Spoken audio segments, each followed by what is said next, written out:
The Ministry of Truth is finished. It is done. Well, technically it's on pause, but, well, Nita has tendered her resignation, and I think the Biden admin has definitely realized how wildly unpopular this idea is. So we'll talk just a bit about what's going on with that. In other news, a couple of bills have passed the House to address the baby formula shortage, and of course, because they're coming from the government, that means they're going to throw more money at it and hope for something to happen. And we'll actually look at both of the bills as well. So we'll talk just a bit about what's going on there. The Fifth Circuit hands down a defeat for big tech, saying that Texas law can stay up and big tech cannot censor people who live in Texas. So we'll talk just a bit about what's going on with that. And Tesla is kicked out of the S&P 500 for reasons that we'll go into going on with that, while Elon Musk himself tells us that the Twitter deal is on freeze until Twitter can prove that less than 5% of their users are bots. And there's an interesting twist in that as well. So I mean, no matter if we are running out of time, we will get to that one as well. So we'll talk about that. It is going to be all this and more. You're just mad you can't date me. I'm Jay Edgar, and this is Contemporary.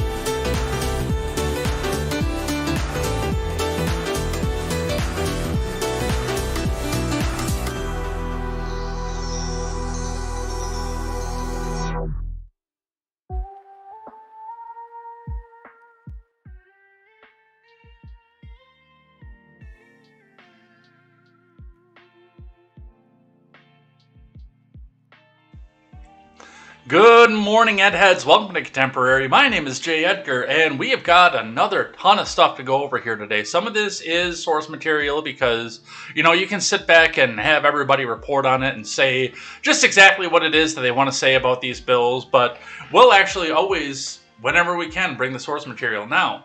And I'll show you why we can't always do that. One of the bills that we have up on the top does show we have not received text for this bill yet, but we'll talk a bit about that. We'll talk about the bills. We'll talk about the Ministry of Truth. We'll take a victory lap about the Ministry of Truth over here at Contemporary today. That's gonna, I mean, no matter what they tried to throw in overnight, and they did, they tried to throw more distractions in overnight to keep people from coming out in the morning and talking first about the fact that the Ministry of Truth is dead. Well, you know what? We're going to do it anyway. We're going to lead with that because, well, A, if we don't, the government wins, and nobody likes it when the government wins, so we'll go over that. We'll go over the stocks. We'll go over everything else that's going off with this. But before we get started, do make sure you check out our little network of people, our little network of friends that we have going on here. We do have the website, turnsuppagesproductions.com. It is still on a start page right now. We're working on procuring funding. That's a hard word to say early in the morning. Procuring funding to make sure that we can get our web developer paid.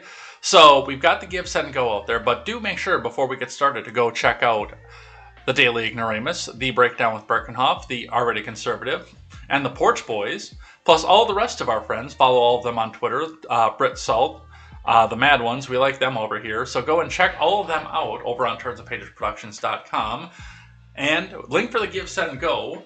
I think we're going to start marketing that heavily. I got to sit down and talk with the guys and see where they're at. Now that Steven is done with what he has going on, I do need to take a little bit of time and talk to him about that. But we'll see where we're going with that, and hopefully we can get some money raised to go along with that. And let's get into it, starting with the Dow, which took a massive tumble yesterday. Dow dropped over 1,000 points throughout the day yesterday, down to 31,490.07, and it is looking like it's about to lose another percent, which, I mean, right off the top on the futures, that is another 300 points gone. So On the futures, that's enough to bring us down to just about another 52-week low, according to the stats going off of here. And once again, well off the 52-week high. So we'll continue to watch and see where that goes. On the Bitcoin, let's put a refresh on this here. The Bitcoin is to 29,415.90, and that is holding relatively steady throughout it. It's still... They don't like to go anywhere between 31,000 or outside of 31,000 to about 29, or a little bit below 29,000 in the 28 range, but that is remarkably steady for a 5-day. It's not great because, of course, we remember that Bitcoin has been as high as $68,000 per coin, but again, one of the things to watch with this, and especially as we go into these uncertain times with the markets here, Bitcoin is your most liquid asset. Now, the fact that it's holding steady where it's at right now gives me some confidence that people are at least holding on to some point, that they're not in the direst of direst straits, but they're not doing as well as they were, where they can go and grab a liquid asset, and the safe liquid asset, the one that the soccer moms like. So we'll continue to watch where the Bitcoin goes. The gas prices, they're inching up a little bit more. Yesterday's high was 413. That's now 414 as the high.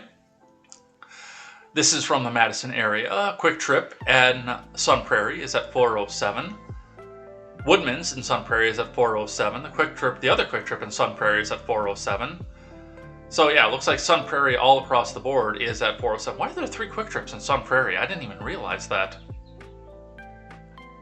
Looking on, the Costco in Middleton is 408. The Costco in Sun Prairie is at 409. Going outside of the city, outside of the county to Partyville is at 409 in the Mobile. And then coming back down into the city proper, 414 at the Mobile and Kelly's Market over on the west side. The Quick Trip on the west side, and the Speedway also out on the west side. So 414 is your high when you get out to the Madison proper area, and 407 just outside. These prices do not reflect your local prices. Your local may be higher or lower depending on where you're at.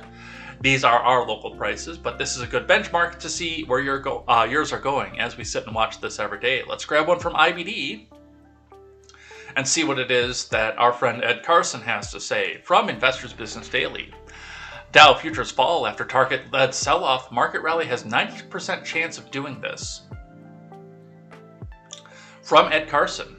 Let's get the live chat up here. See if we get spam today. I said something a little bit controversial on Twitter right before we got started.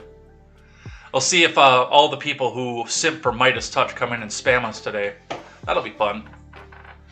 Oh, he said that Midas Touch was lying. Let's go look at his profile. Oh, look, he's live on YouTube. That would be funny. Dow futures fell solidly early Thursday, along with S&P 500 futures and NASDAQ futures, but pairing losses somewhat. The stock market rally sold off hard on Wednesday as big Target earnings miss raised major concerns about retailers, related sectors, and the broader economy amid hot inflation and weakening demand. Wednesday's sharp selling comes right on the heels of the major indices staging a follow-through day to confirm the new stock market rally. Flashing bearish signals, Thursday's futures suggest that the major indices could undercut or test their rally lows on May 12th. Undercutting would end the short-lived rally. Late Wednesday, Cisco reported mixed results. Cisco earnings edged past fiscal quarter 3 views, but revenue missed, and networking giant also guided lower for the current quarter 4. Citing supply chain issues from China's lockdown, Cisco plunged 11% early Thursday. Arista Networks and other related stocks fell solidly. Fertilizer and lithium blew. Those are two things that work really well together, don't they? Fertilizer and lithium play Sociedad Química y Minera de Chile reported quarter 1 EPS skyrocketed 973% versus a year earlier. Yeah, that's all those EVs that are coming to market. As sales exploded 282% to $2.02 billion, both crushing views. SQM stock popped 4% before the open, signaling a breakout. Shares edged up 0.4% to 90.21 Wednesday after hitting a 93.14 intraday, briefly topping 90.97 buy point. But this is what I want to focus on here. Target earnings, bad news for retail. Target earnings tumbled 41%, far more than expected. The retailer blamed shipping costs, as well as consumers shifting from TVs and other discretionary items. Target sees margin pressures throughout the current fiscal year. That came a day after Walmart missed on EPS and guided low, citing higher costs for goods, shipping, and labor. At the time, investors might have thought or hoped that Walmart's woes were company-specific, but Target's results signaled a much broader problem. Target stock crashed 25% to 161.61. Walmart sank 6.8% after tumbling 11.4% on Tuesday. Both are at the lowest since 2020. If Walmart and Target are struggling in the current economic climate, that can't be good for other discounters and retailers in general. Dollar Tree plunged 14.4% after slipping 3.2% on Tuesday. Dollar Tree stock had been holding up well, but dropped below its 50-day on Tuesday and crashed to its 200-day line.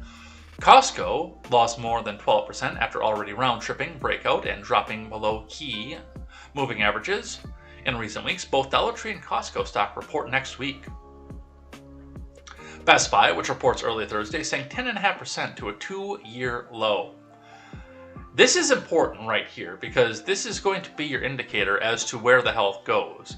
Now, we're in the same vein as to why I use the Bitcoin every day, even though I'm told by certain people in the chat here that Bitcoin is a scam, Bitcoin is evil, nobody should ever own Bitcoin. But it's another one of those discretionary things. And the article cites it perfectly. Consumers are shifting from TVs and other discretionary items, and they're using their discount retailers, like Target, like Walmart, just to go and get their groceries. Even though they're in the one-stop shop where they can go and buy a couple new t-shirts and some shoes, and that big screen TV or the medium screen TV, a video game or two for the kids, a new phone case and everything else. If this report is true, and I don't see why it wouldn't be, they're just simply sticking to the area where they're getting their essentials. They're going and grabbing, and I don't know how it is in most Targets. I know the one in Janesville has a very, very small grocery section. Like, it's not even really worth going there for the groceries, to be completely honest. But I know that there are some that are like a Walmart Supercenter where they've got this massive grocery section that's almost half the store.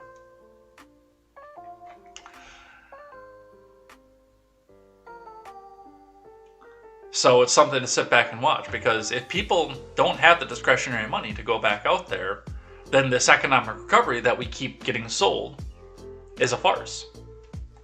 So we'll continue to watch that and see where that goes. Also, trucking firms, Tesla and Apple stock hit. J.B. Hunt sold off 9%, tumbling near its 10-week line. As consumer demands weaken, trucking companies may see weaker demand and struggle to pass on skyrocketing diesel fuel prices, which goes out. It affects the dealership, who isn't going to be selling as many trucks or as much service if they're not going as far. And again, people they'll be holding out until the wheels fall off before they go in and get that repair or buy that part, because the costs are going up.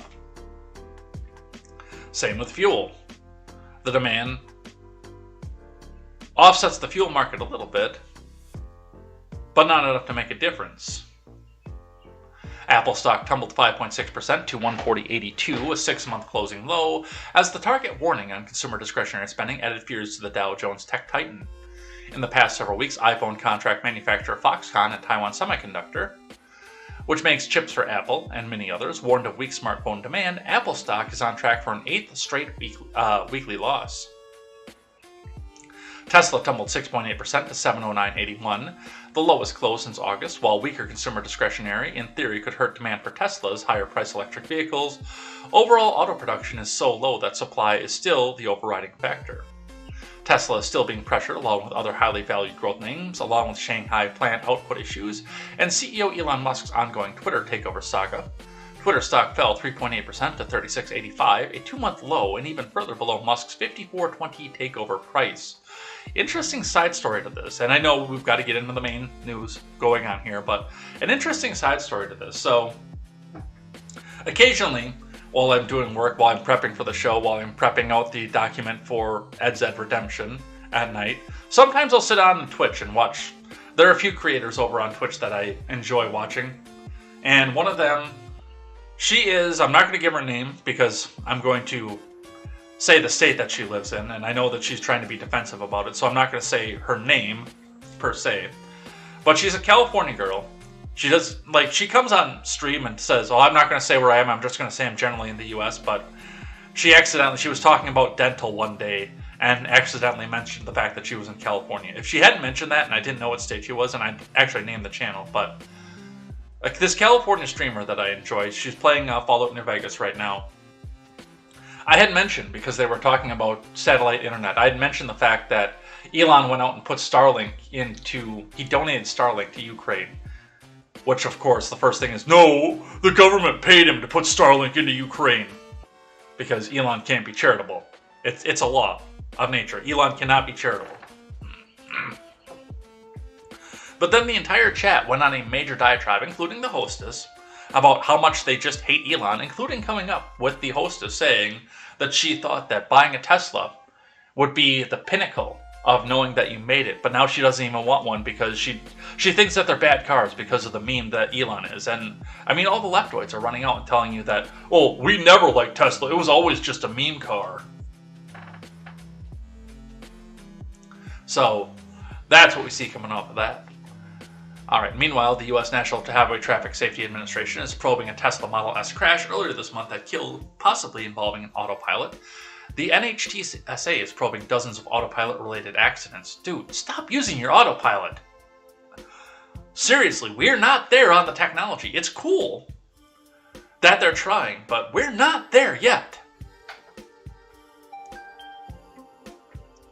Alright, on the futures, Dow futures fell 0.8% versus fair value. S&P 500 futures dropped 0.9%. NASDAQ declined 0.9%. Those are well off their worst levels in the morning. Cisco is a Dow, S&P, and NASDAQ component. Several other networking hardware stocks also lost ground. The 10-year yield fell 5 basis points to 2.84%, which is good because it was at 3 yesterday. U.S. crude prices retreated nearly 2%. Gas futures were down 3%. Overnight action in Dow futures and elsewhere doesn't necessarily translate into actual trading in the next regular stock market session, but if futures do hold up to the open, Dow could break below its May 12th rally lows, while the S&P could come close. The NASDAQ composite isn't far from its May 12th lows as well. So a lot of information just in this one article. Let's grab one from the Hill talking about yesterday's woes, and we'll get into the big news of the day.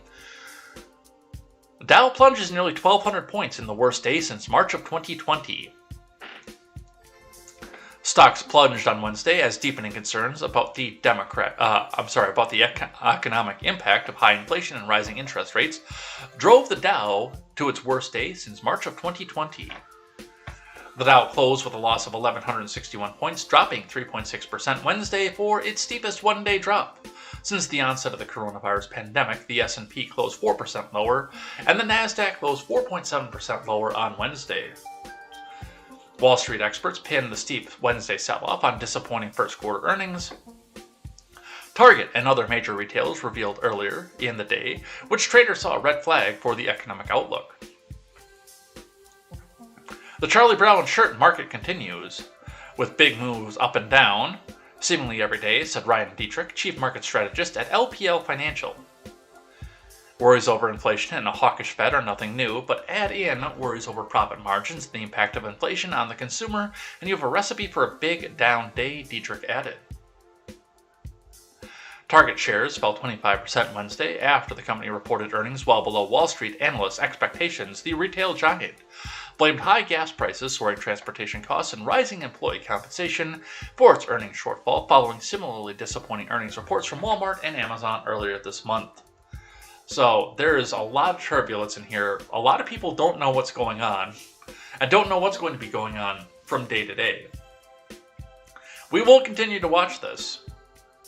I'd kind of like to see the Dow drop below 10,000 for a day just to see what happens, but realistically, I know that is going to put a lot of people, especially a lot of retirees, into a big, big position of hurt. So, while it'll be entertaining, a lot of people would get hurt, and I'm on the fence about entertainment versus people getting hurt. Let's get into the big news of the day, starting with the New York Post.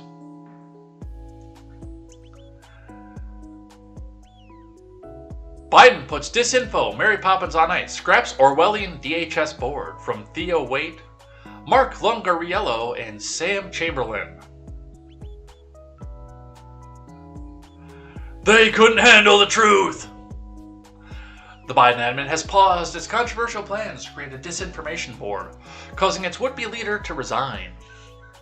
In a statement on Wednesday, Nina Jankowicz, the disinformation expert tapped to head the panel, said that with the board's work paused and its future uncertain, and I have decided to leave the DHS, the Department of Homeland Security, to return to my work in the public sphere. Jankowicz's departure and decision to scrap the board was first reported by the Washington Post. Yeah, we'll be going over that too. The board has been the subject of weeks of backlash from Republicans, libertarians, and even some liberals who liken the scheme to the Ministry of Truth from George Orwell's classic novel, 1984.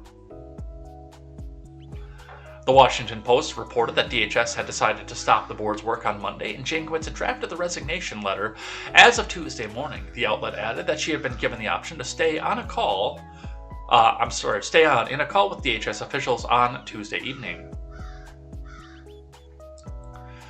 White House press secretary. I know I'm going to get booted from Twitter if I use the nickname I have for her. I'm going to test the waters off of this one to see if Wojcicki notices.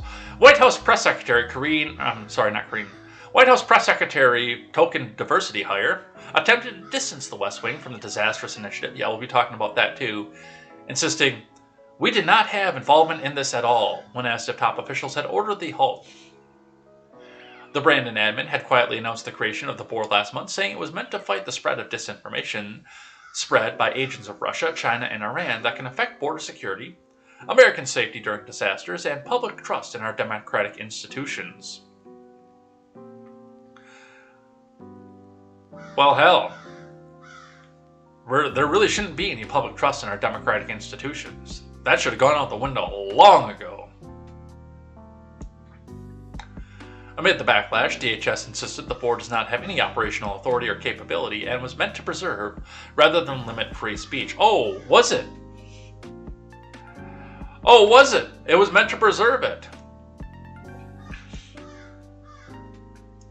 A DHS spokesperson insisted the board was grossly and intentionally mischaracterized, telling the Post, "It was never about censorship or policing speech in any manner. It was designed to ensure that we fulfill our mission to protect the homeland while protecting core constitutional rights. However, false attacks have become a significant distraction from the department's vitally important work to combat disinformation that threatens the safety and security of the American people. Why are you concerned about disinformation?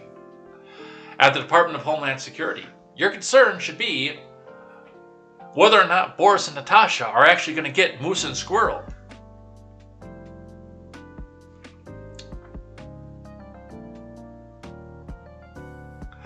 However, Jankowicz's idea of standing up for the First Amendment, including letting verified Twitter users edit other users' tweets if the blue-checked chosen think that they're misleading. Jankowicz also repeatedly tried to spread doubt about the Post's own reporting about Hunter's notorious laptop, telling the Associated Press in October of 2020 that it should be viewed as a Trump campaign product. Boy, if you're so deeply enriched in the idea of only going after the foreign disinformation, well, why would you be talking about people in the U.S., a Delaware repair shop owner, our FBI, our former president, and his former lead attorney, personal attorney? Why? Those don't sound like foreign agents at all, do they? Oh, well, I mean, I guess if you're a Democrat over, oh, he's a Russian agent, oh my God.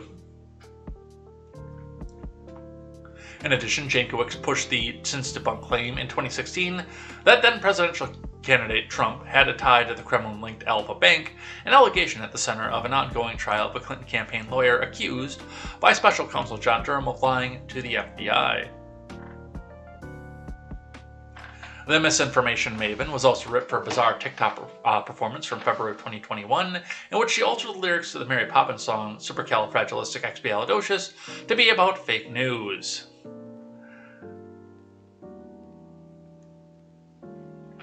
Information laundering is really quite ferocious. It's when a huckster takes some lies and makes them sound precocious by saying them in Congress or mainstream outlets, so disinformation's origins are slightly less atrocious. She's saying in the cringeworthy video. In her goodbye statement, Jankowicz whined that mischaracterizations of the board became a distraction from the department's vital work. This is so editorialized, it's not even funny, by the way. And I know I get on the left-wing sites too, so I've got to get on New York Post for this. Report the news, don't editorialize it. Seriously. If I didn't get on the left wing, guys, I'd let this one go, just because this is one of the people who probably urged the New York Post to get shut down over the Hunter story, but I get on the other side about it. So, New York Post, tone it back a little bit. That mischaracterizations of the board became a distraction from the department's vital work, and indeed, along with recent events globally and nationally, embodies why it is necessary. So, I think I speak for all of us. I think I speak for everybody, as we wish the Ministry of Truth a very, very fond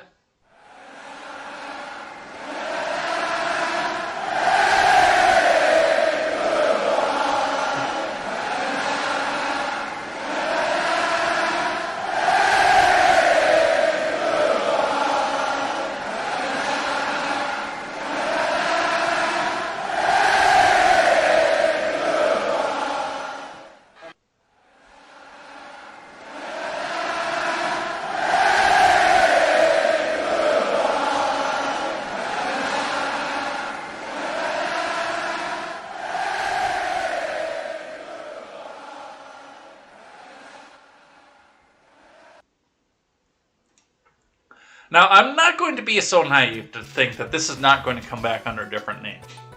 And that's going to be the important part of the government projects, especially one that was being fomented for as long as it was. And we don't know. We never will know how long this has been being fomented for. My guess would be is that it started somewhere around January 22nd of 2021. Because they had to come back and combat the big lie. But, I mean, government agencies don't come up overnight. They get announced overnight, but they don't start overnight. There's funding, there's focus group testing. They usually have the staff all picked out before they get ready to launch. There's purviews. They're usually already anticipating constitutional challenges, figuring out how they're going to get around them. Tweaking and testing. These things take years to do. In fact, I would have expected this coming possibly still this year, but probably closer to the midterm elections. Probably like maybe October-ish of this year, September, October-ish of this year. And like I said, I'm positive that they were planning this for a long time, but this all of a sudden showed up the day after the announcement that Elon might buy Twitter, and he might let the evil Donald Trumpler back on. Holy shit, that would end the world. Which tells me they've sank millions and possibly single-digit billions of dollars of taxpayer money into this, and they're not just going to let this idea go. They've already lost on Ultra Mega.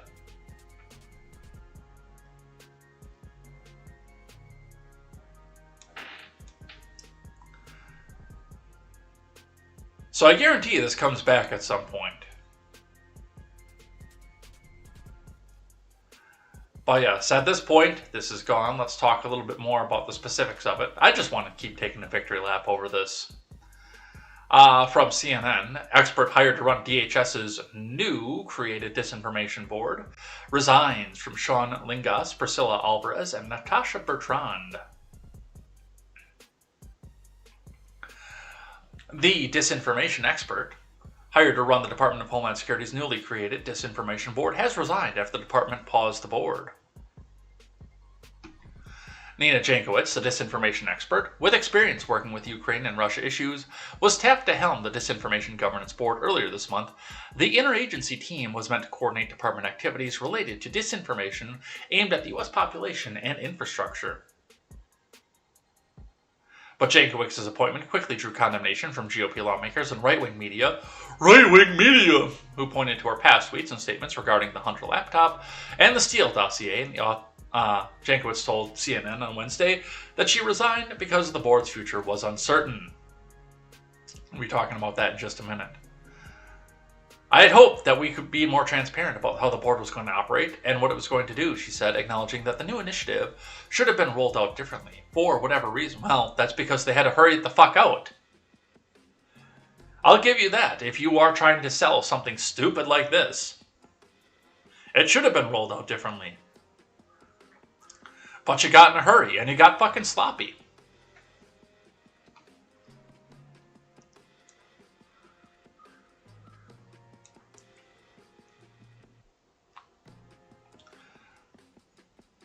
For whatever reason, that didn't happen, and the information vacuum only grew, and I think the information vacuum kind of directed a lot of the attacks and digging around my personal life. Well, I can't speak for everybody else on Twitter, but I know that, with the exception of, yes, I will confess, I found the old harpy a little bit cute. It's that dark hair, light eye thing that gets to me. Same reason that I constantly tease KTZed about asking Shu out. The dark hair, the light eye thing, it's kind of my weakness.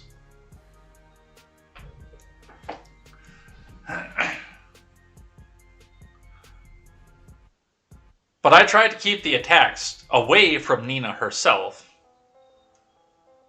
and only go to them if it had something to do with something that she had put out before, but that could possibly potentially conflict with her doing her job. And not against, I do have a lot of friends who made the no eggs Jankowicz joke. And, I don't care if she has eggs or not. I care if she's batshit and a government stooge.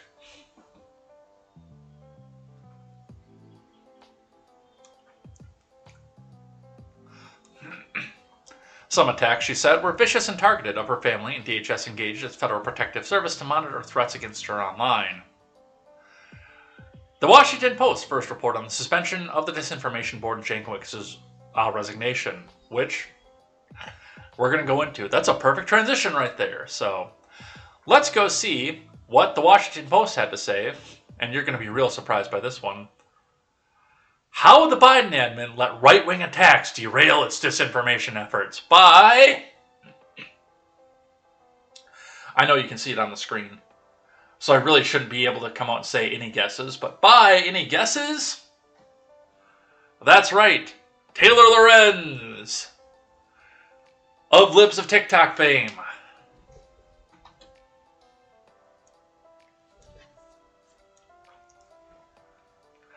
On the morning of April 27th, the Department of Homeland Security announced the creation of the first Disinformation Governance Board with the stated goal to coordinate countering misinformation related to Homeland Security. The Biden admin tapped Nina Jankowicz, a well-known figure in the field of fighting disinformation and extremism, as the board's executive director. In naming the 33-year-old Jankowicz to run the newly created board, the admin chose someone with extensive expertise in the field of disinformation because she's really good at putting it out, which has emerged as an urgent and important issue. We can't control the narrative anymore. It's urgent. Quick, we have to have a board.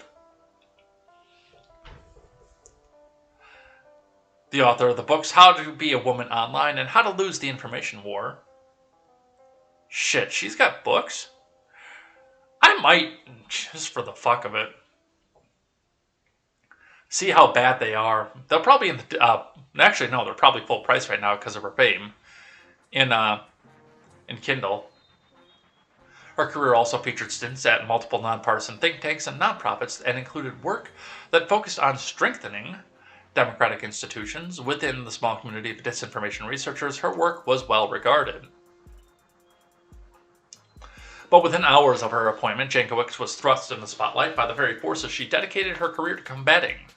The board itself and the DHS received criticism for both its somewhat ominous name, scant details of the specific mission. Homeland Security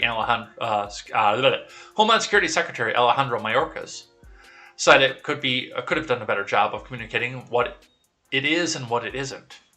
No, we knew what it was. You didn't have to come out and tell us what it was. We saw it right in the title.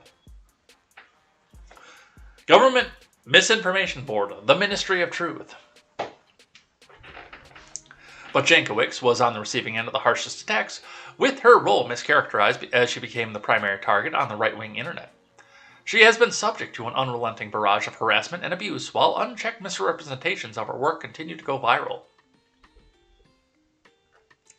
Now, just 3 weeks after its announcement, the Disinformation Governance Board is being paused, according to multiple employees at the DHS, capping a back-and-forth week of decisions that changed during the course of reporting of this story.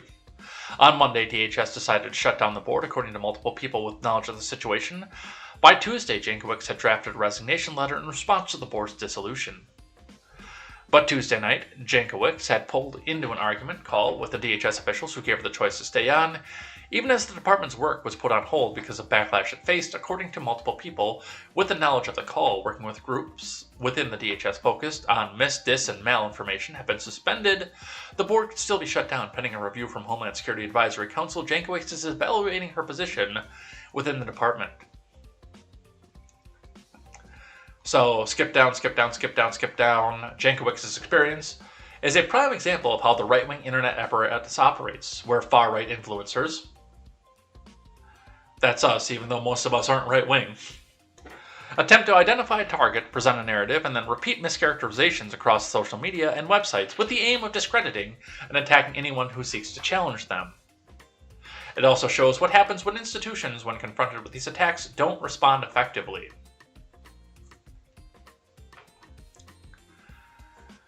And this is what I told you to do right from the beginning. I said, don't sit down. Don't despair.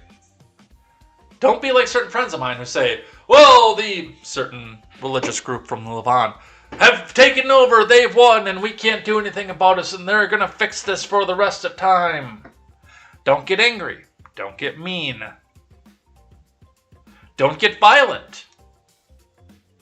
But meme this administration out of existence. And we have some of our frontline meme workers, which I don't know if I've seen KTZed in the chat yet, but I know I've seen Arvolt in there already. Meme these assholes out of existence. If you see anybody from that administration in a department store, in a park, at a gasoline station, you get out there and you make a meme. And you tell them that they're not welcome here.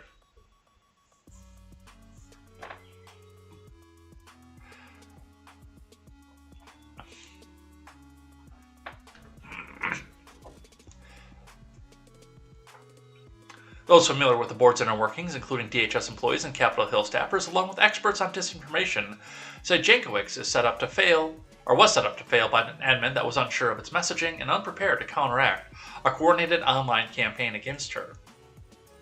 No, she did exactly what it was that she was supposed to do. She took the memeing off of President Brandon, briefly.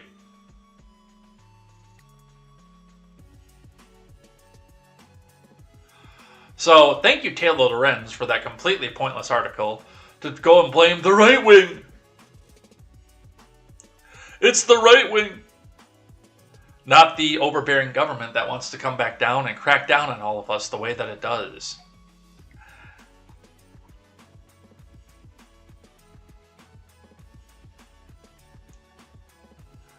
New White House press secretary claims disinformation mischaracterizations tanked the disinformation board. I think this is the same one that I have here, but we'll see. New White House press secretary, token diversity hire, argued that disinformation spread by critics of the Brandon admin were responsible for putting the Department of Homeland Security's Disinformation Governance Board on hold. Diversity Hire took questions on the topic at Wednesday's press briefing after it was announced earlier that day that the board was on hold and the woman who had been tapped to head it up, Jankowicz, had resigned. Let's listen. A follow-up to the Disinformation Board. Last week you guys said that you needed this Disinformation Governance Board at DHS to make sure that freedom of speech is protected across the country and that these platforms are not used for forms of disinformation. So what changed? Look, the Department of Homeland Security, they began their statement repeating that the board had been intentionally mischaracterized, which is a little bit of what you were asking me, and they were explicit about what it does and does not do. It was never about censorship, policing speech, or removing content from anywhere. Its function was to keep Homeland Security officials aware of how bad actors, including human smugglers, transnational criminal organization, and foreign adversaries could use disinformation to advance their goals. As Secretary Marcos said, he has asked former DHS Secretary Michael Chernoff and former DAG Jamie Gorelick to lead a thorough review. This is the pause that I was talking about, an assessment as members of the bipartisan Homeland Security Council Advisory Council. The board will not convene during that period, but the departments work across several administrations to address disinformation that threatens the security for our country is critical and will continue. So that work is going to continue. It's been mischaracterized. Look, here's the thing. Because most of this was aimed at going and tackling misinformation across social media. What is it that, well, not so much anymore. Actually, no. Actually, with the thing in the Ukraine going on, it's still going on there.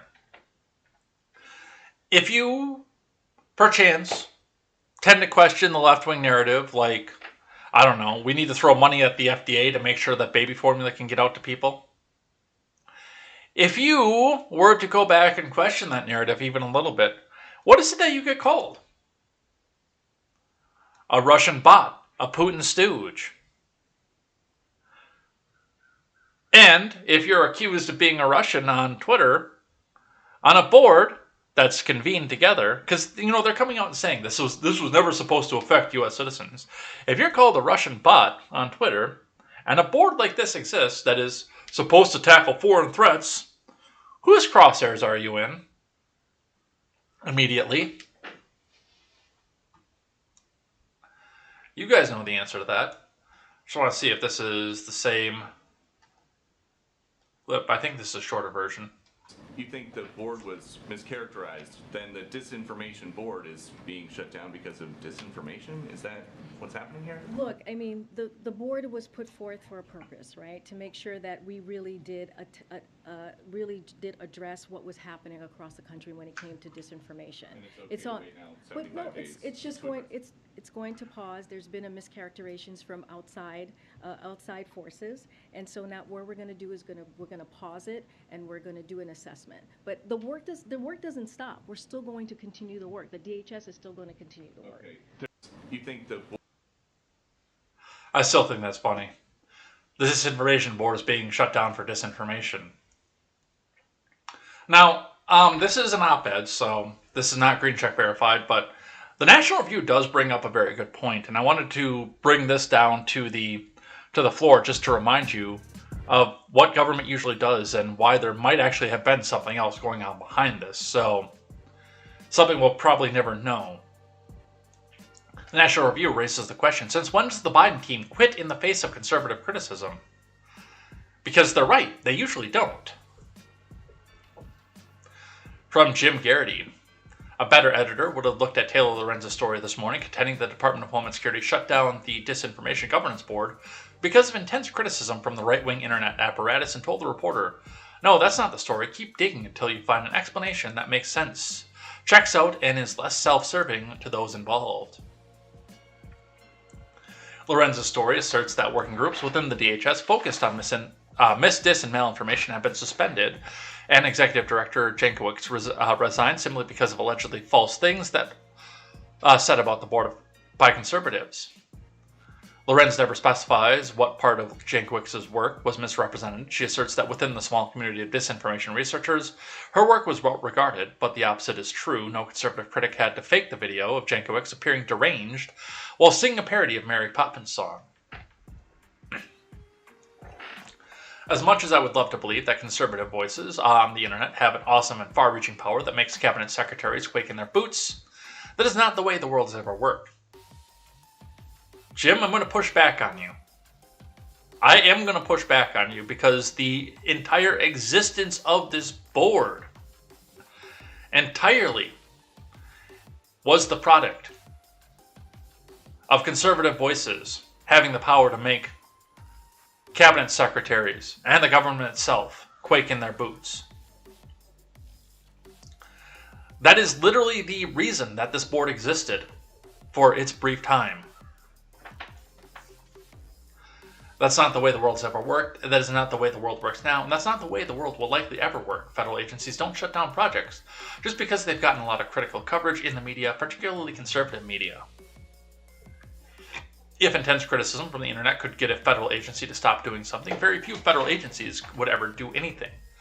If intense criticism from the internet could get a federal official to resign, then Biden, Kamala, Blinken, Mayorkas, Garland, Yellen, and just about the entire Biden admin would all be cleaning out their desks.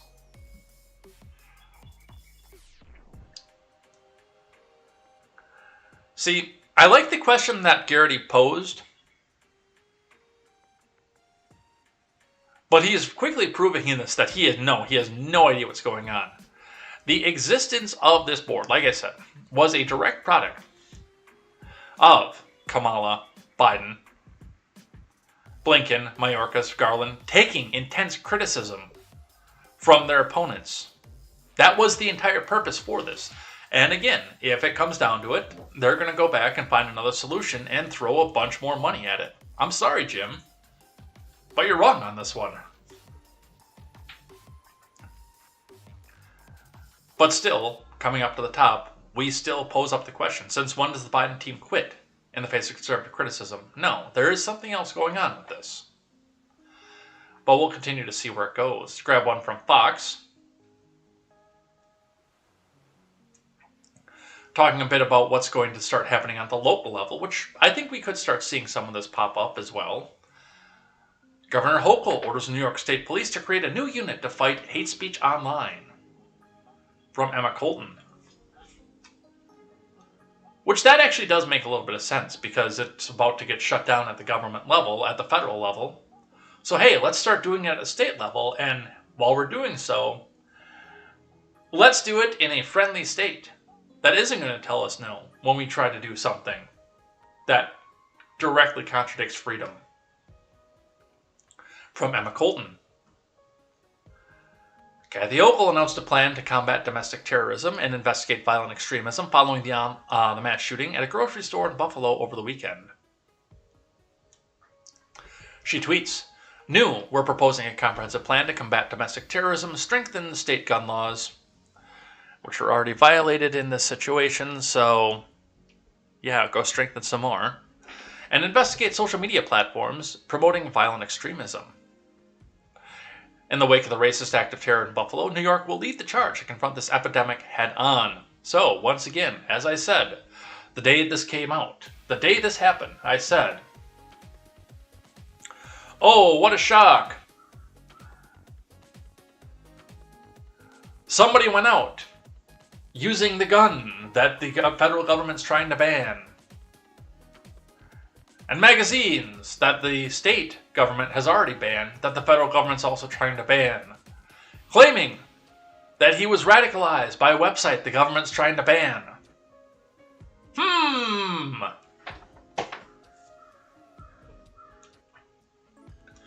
Hochul ordered a new unit led by state police to track violent extremism online and investigate social media companies that allow for hate speech to be posted on the platforms, the New York Post reported.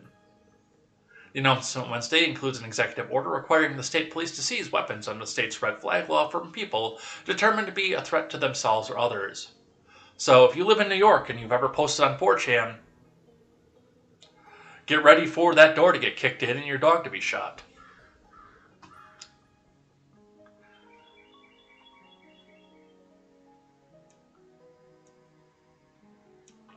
And coming out of the city, from CNBC, Amazon's Twitch, Discord, 4chan face New York AG probe after Buffalo shooting.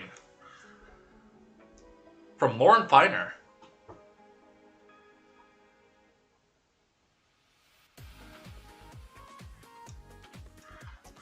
AG Letitia James will investigate social media companies, including Amazon's Twitch connections, to the apparently racially motivated shooting at a Buffalo supermarket that left 10 dead and 3 injured.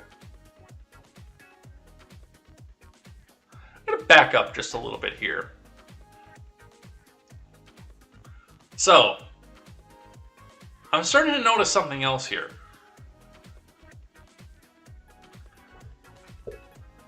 Well, they say that Discord and 4chan face the New York AG probe. I don't think that Discord and 4chan are on AWS. In fact, I know 4chan isn't. Discord, I don't think it is either. And it might be on Amazon Cloud Service. But they do point out that this is Amazon's Twitch. So, now in addition,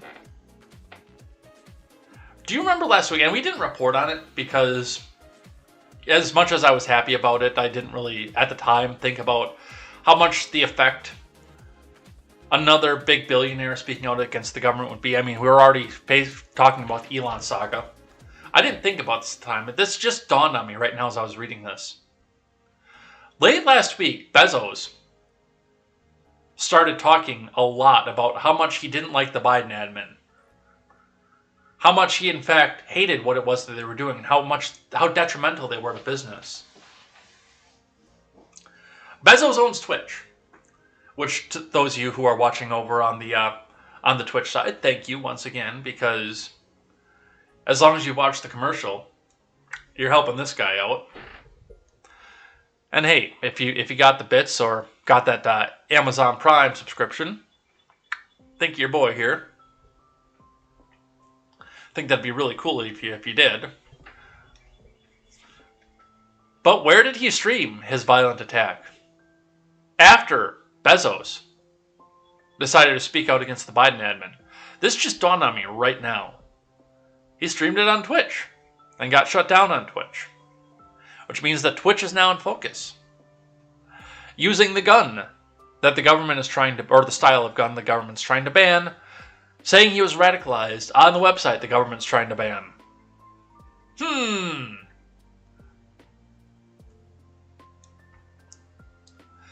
Let's see. James's office will focus on 4chan, 8chan, and Discord, but it's not limited to these platforms. Yeah, my Discord's going to be gone if they start doing that. But it's not limited to these platforms. According to a news release published Wednesday, investigators will look at online resources the gunman used to discuss and amplify his intentions and acts to carry out the attack, including the inside back channel that the FBI does. The shooter initially live-streamed his actions to Twitch during the massacre at the Tops grocery store on Saturday. 22 people viewed the live stream before it was removed, according to the Washington Post. Investigators and reports have found that prior to the shooting, the suspect posted about white supremacist theories and plans for violence online. Officials said he researched the demographics of the area and drove to the store intending to kill as many black people as possible.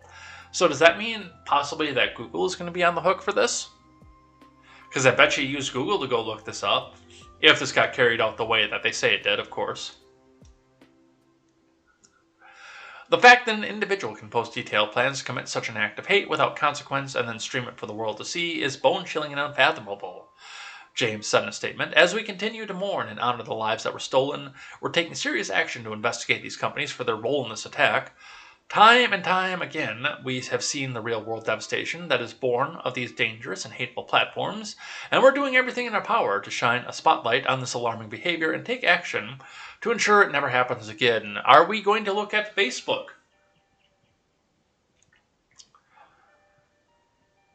To see the hate that's been fueled and multiplied in the cases of Darrell E. Brooks Jr. and Frank James. Although I still think Frank James is the fall guy. Are we going to look at that at all? No? Didn't think so?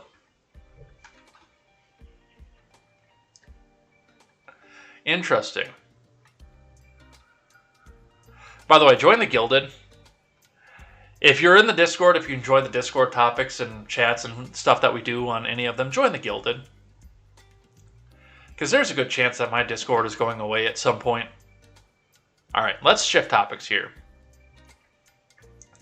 So this is breaking out overnight this night.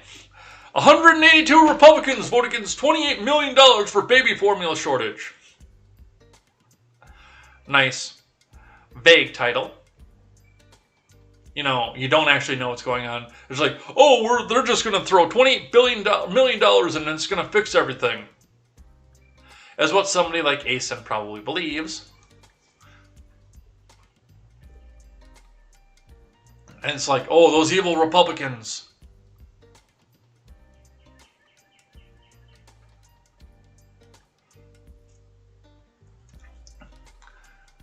And let's look in on this here. House passes bills to address baby formula shortage from Nathaniel Wexel and Michael Schnell.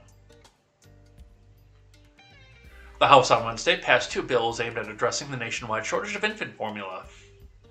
The main piece of legislation, sponsored by Rosa DeLauro, would provide $28 million in emergency funding for the FDA to beef up inspections of formula made at foreign plants to guard against any future shortages by ensuring the agency is prepared for supply chain disruptions. The shortages have left many parents desperate and lawmakers scrambling to find a solution to put formula back on the store shelves. Well, get the government out of the way. That's going to be the start of it. DeLauro's bill was passed 231 to 192 in a mainly party-line vote, with 12 Republicans going against the recommendation of party leadership and supporting the legislation. Another passed on a largely bipartisan vote. But even as Democrats praised the vote, it was unclear how quickly the bills would help families and increase available supply. Back check, it's going to take a while. Senate Republicans also seemed wary of spending new money, so the ultimate fate of the Democrats' biggest legislative effort to fix the formula shortage was uncertain. Steve Scalise sent out a memo on Wednesday urging his members to vote no on the bill. He said Speaker Pelosi proposed the legislation in hopes of covering up the admin's ineptitude by throwing additional money at the FDA with no plan to actually fix the problem, all while failing to hold the FDA accountable. GOP leaders also claimed that some of their proposals to address scarcity were ignored by Democrats. Andy Harris on the House floor characterized the legislation as reckless spending. I rise in opposition to H.R. 7790, the Infant Formula Supplemental Appropriations Act, the bill that just continues the majority's reckless spending spree without actually fixing the infant formula crisis in the admin caused. The legislation also includes funding for supply chain monitoring and money to prevent fraudulent products from reaching U.S. stores. No, it doesn't. No, it doesn't. It's a blank check, actually. And we'll look into it. Democrats argued the FDA does not have enough resources to adequately inspect foreign manufacturers and make sure they meet the agency's safety standard. The $28 million in emergency funding would make sure the agency can handle those inspections quickly. The FDA plays a critical role in ensuring the formula provides the full nutritional needs of infants and that it is manufactured in the safest way possible. We must ensure that a lack of funding is not a barrier to getting safe formula to parents and babies. The bill before us does just that, DeLauro said during the debate on the House floor. She said an immediate need exists to deliver infant formula to parents and families. And channeling one Bernard Sanders, DeLauro adds, in the wealthiest nation in the world, babies should not risk going hungry. Parents should not have to play a guessing game and wonder if the food that they're giving their babies is safe, DeLauro later added.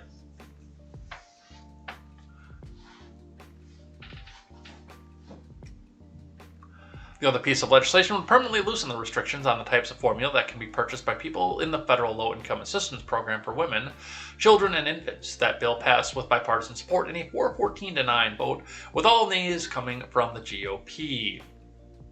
Unfortunately, as of right now, we are not able to analyze that bill, and I'll show you why later. About half all the formula in the U.S. is purchased by people in the WIC program, which relies on exclusive contracts with formula manufacturers. That's more government. So honestly, if this bill is what it's presented, I'm kind of okay with that because it gets the government out of the way. Well, out of the way of itself because the government's still providing the SNAP benefits, but it gets them out of the way and lets competition come into the market, possibly even lowering some of the prices. Like, oh, hey, you've got a contract with the government that you can only buy this on WIC. Oh, I guess we can charge whatever we want. The government's going to pay the bills.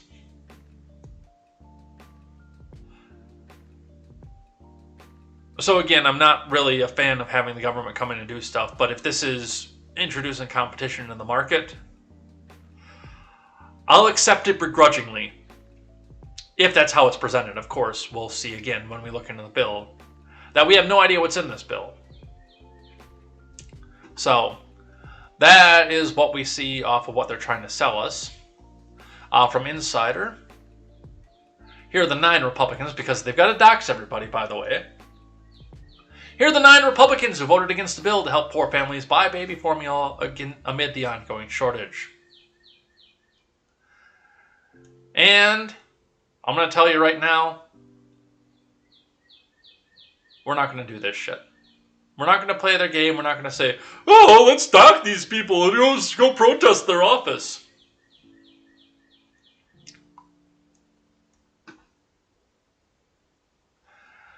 U.S. Army brat comes in with the text. Now, as a picture, so this might be shooped, per se, telling us, wow, Dems have 192 Republicans trending, claiming that the House R's voted against giving babies formula. No, they voted against giving the FDA, which caused the crisis $28 million in salaries, expenses, and investigations. So let's look. Here is H.R. 7790, the 192 Republicans bill in Congress, introduced by Rep. DeLauro, Rosa L., D. Connecticut 3, introduced 5/17/2022. A bill making emergency supplemental appropriations to address the shortage of infant formula in the U.S. for the fiscal year ending in September 30th of 2022 and other purposes. Other purposes, you say? Being enacted by the Senate and House of Representatives in the United States of America, Congress assembled. The following sums are appropriated out of money in the Treasury. That's your money, by the way. Not otherwise appropriated for the fiscal year ending September 30th, 2022, and for other purposes, namely.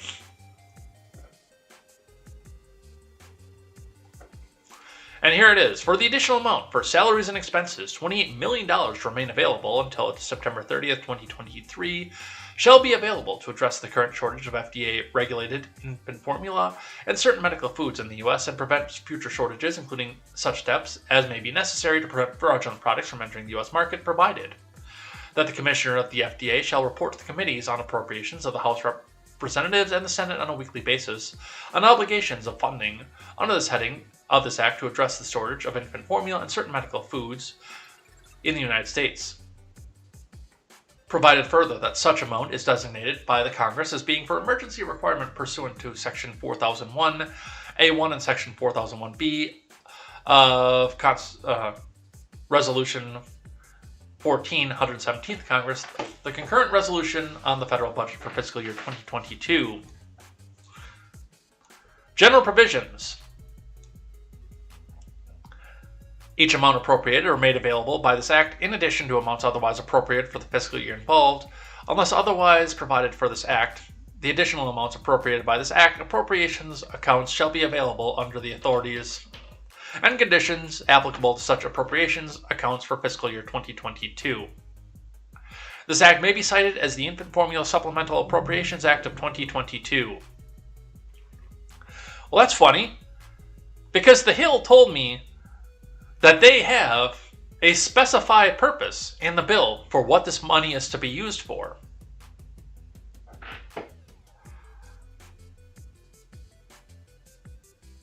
That's funny. I don't see it in there. Is there anything below there? No. No, it sounds to me, by the text that's here, that Congress just said, hey, executive branch, department, here's $28 million. Go nuts.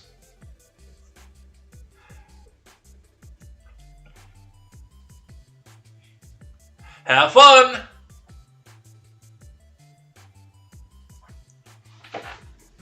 And the other one, the one that I can, if it is given out, if it is what was presented to us in Insider, I can begrudgingly get behind, but it's still, I'd rather have the government out of it entirely.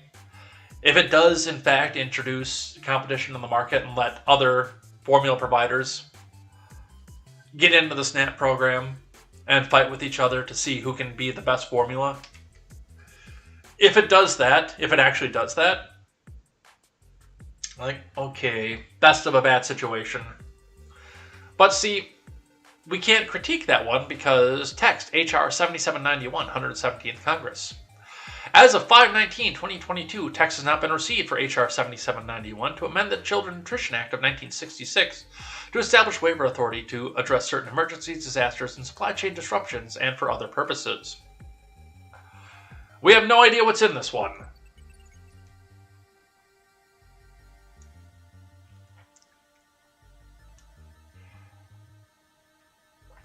Moving on. In addition to this, Biden invokes the Defense Production Act for formula shortage. From Zeke Miller and Kevin Freaking.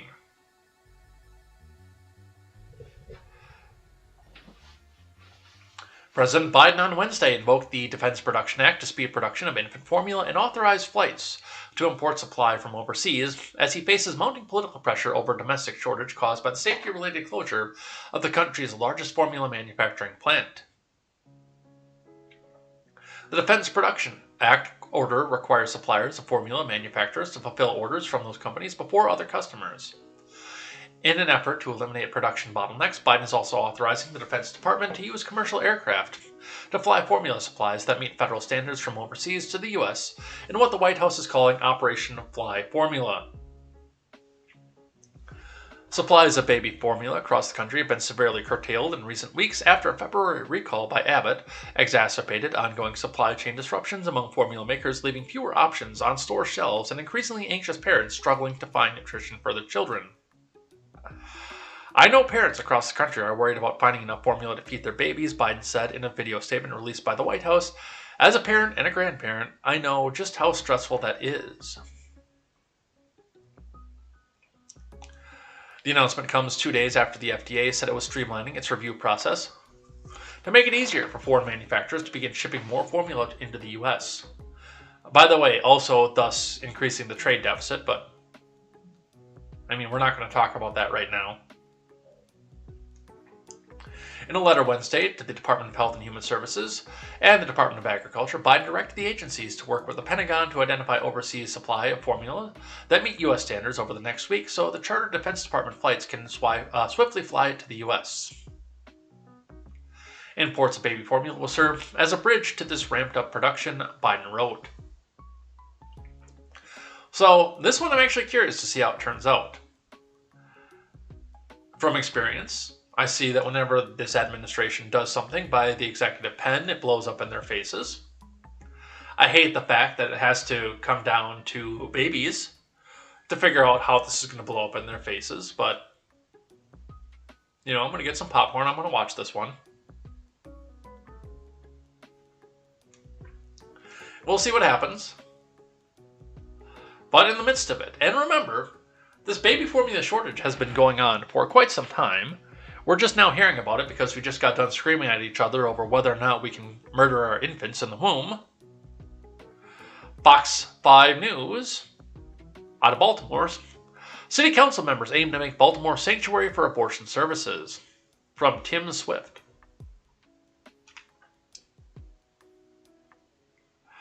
The Baltimore City Council unanimously approved resolution Monday to make Baltimore more a sanctuary for women seeking abortions and other reproductive health services. Bruh.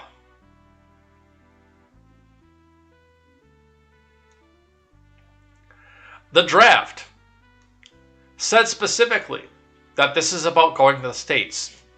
And if the federal government tries to do a mandated outlawed abortion from the top down, it is likely going to get shot down. Bruh, you're just virtue signaling at this point. Zeke Cohen and Felicia Porter's resolution will primarily establish a fund to support organizations that provide abortions and other women's health services. Cohen cited the Baltimore Abortion Fund and the Baltimore Doula Project as two organizations that could benefit from the fund, which will go launder some money back into political action committees that are going to help out Democrats. Well, we don't say that part out loud either. Yeah, abortion sanctuary. Like it's ever going to be illegal in Maryland anyway.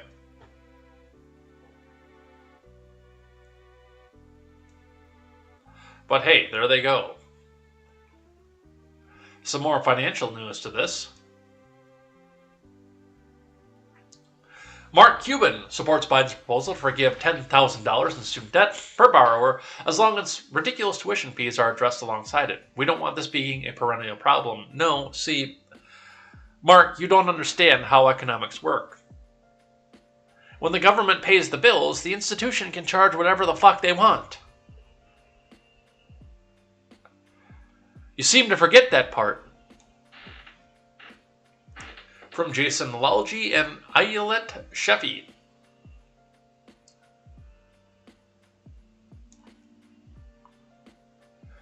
Mark Cuban, one of the wealthiest people in America, is on board with student debt forgiveness. Oh, of course he is! Because it always goes to the wealthy, doesn't it?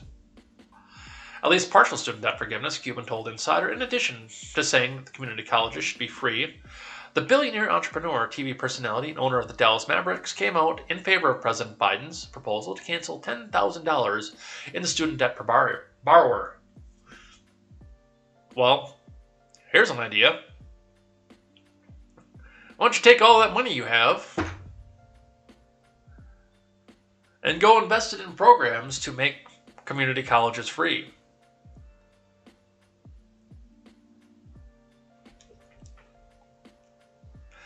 We don't want this to be a perennial problem, he said in an email. It has to be fixed. As far as how much should be forgiven, I'm good with the Biden proposal. Pressure has been mounting over the past 2 years for Biden to cancel student debt, especially as midterms approach. His campaign pledge to cancel $10,000 is, to this day, the strongest commitment he's made toward relief. They're going to do something with that. And I don't know what they're going to do, but they're going to do something with that in September. I promise. Over the years, Cuban has been consistent about his view that lowering student debt would improve the economy, although his position has always been that colleges and universities charging ridiculous tuition fees is his biggest concern. In fact, he's previously said that canceling student debt is the worst thing that you can do. All it does is bail out the universities, he said in 2015.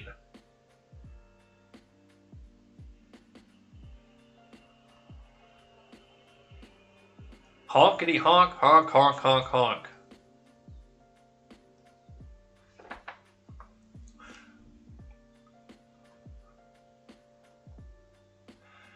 More money. U.S. announces $215 million in new food aid to Ukraine. From Lexi Lonis. Secretary of State Blinken on Wednesday said that the Ukraine will be getting $215 million in emergency food assistance, with more aid expected in the future.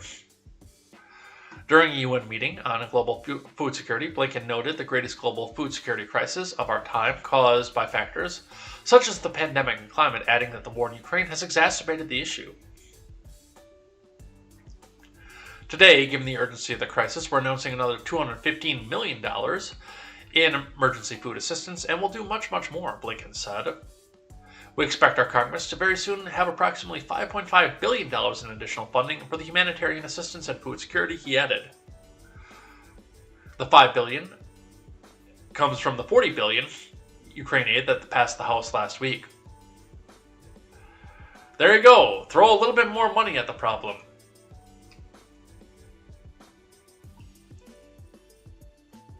And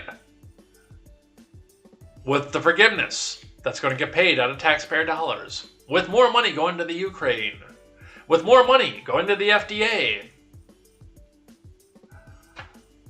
somebody dares to blame Biden for the inflation.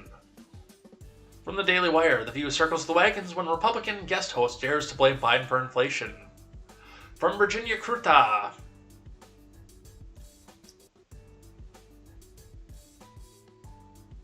Is this the one? Oh yeah, that is the one, because they were taking the victory lap around Cawthorn. The hosts of ABC's daytime talk show, The View, were quick to circle the wagons when guest host Stephanie Grisham dared to suggest that the President Biden bore some of the responsibility for the inflation woes America is facing, particularly at the group. Whoopi Goldberg and her co-host opened the show by mocking freshman Congressman Madison Cawthorn, who lost his primary to GOP State Senator Chuck Edwards on Tuesday evening, but eventually the former White House press secretary and spokeswoman for then First Lady Melania Trump brought the topic around to the general election and the fact that some Americans blame Biden for inflation. Let's listen.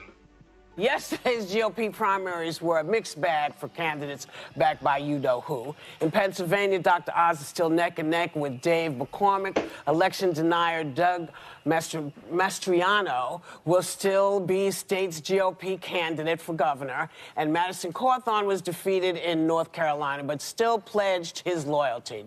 Take a look. The thing that I love about President Trump is that when you get your back pushed up against the wall, I've found that most people in politics, if it's not politically expedient to them, they'll turn their back on you in a heartbeat. Yeah. But no matter what you are facing, when Donald Trump has your back, he has your back to the end. Is he kidding? Unless you disagree with him. Unless you're, one of the people that are in the United States who he was supposed to represent. Yeah, that's a little tough for them to swallow that, Madison. Yeah. But who are we? Also, when you turn on him and change your tune about him, he's furious, and then he tries to ruin you. That's not true. That's just not true. I'm kidding. That was like, what? Heavy sarcasm. Heavy sarcasm. It's interesting that the Madison Cawthorn, what's his name? Cawthorn, right. Yeah. The tipping point for the voters was that he was in a cocaine-fueled orgy. So that seems to be the cutoff point for those voters. He also brought a gun to the airport, and he had a revoked license, and the orgies and the cocaine. Yeah, there was a lot. It was too much for even them. Yeah. But Trump still backed him. He still backed him. But Trump still did back him. And he also, I guess, his choice for Pennsylvania governor is Doug Mastriano, which was fascinating to me because he was at the January 6th rally. He was involved in orchestrating efforts to overturn the election, all right? And he's going to be on the November ballot. So what does that say in terms of where Republicans are going? It could say one or two things. It could say he was the best-known Republican that was running in that area, and they didn't know who else to vote for.